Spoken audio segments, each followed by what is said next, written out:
World's strongest magnet.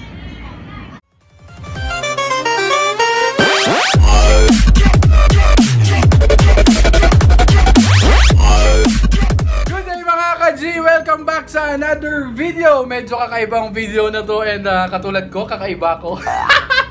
Ako yung isang pang-inis sa YouTube, sabi nga nila, di ba? Pang-inis daw sa YouTube. Well, anyway, umorder ako ng magnet. Sabi nila, pinakamalakas na magnet. Hindi naman siya pinakamalakas.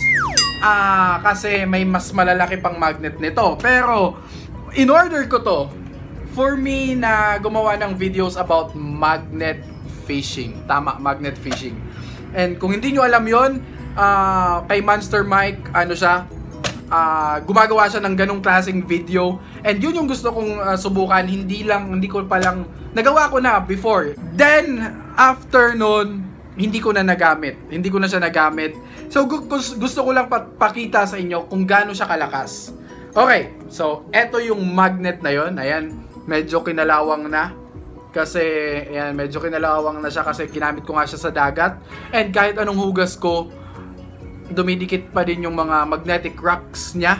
Kaya, wala akong way. Kundi hayaan na lang siya kasi hindi naman importante yan. Importante naman yung ano niya, yung pag-magnet niya talaga. So, eto, meron akong, sorry, nalaglag. Akong bowl ng coins dito. And, susubukan natin to kung gaano siya kalakas. Okay? So, ayan.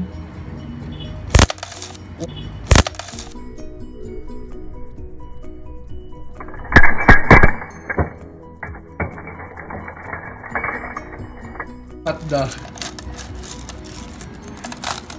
ganyan siya kalakas, mga ka-G. Okay?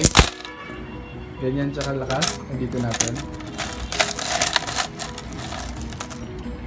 Ayan. Ganyan siya kalakas. Isa pang test is, tingnan natin kung gaano kalayo siya magmamagnet.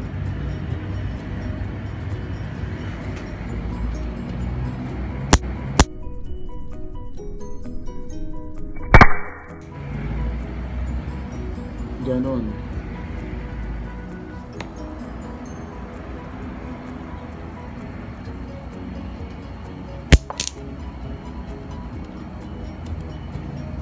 Hindi pala nagmamagnet yung 5 piso.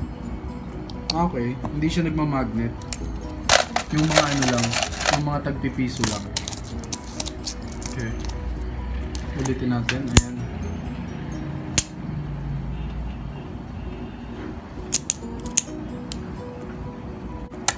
May mga pisong hindi nagmamagnet. Oh, ito mga 19 ano to? 1991 na piso. Ayan, hindi siya nagmamagnet.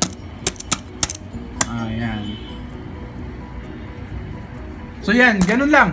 Pinakita ko tong magnet na to. Ilalagay ko sa description sa baba yung link kung pwede kayong umorder nito. Mga ka-G, kung gusto nyo for any purposes, yung mga gagawin nyo na, alam mo yun, gagamitan nyo ng magnet, well, pwede siya. And yun lang! And I hope may natutunan kayo sa araw na to. And have a great day ahead and peace out. Let's go! Pew!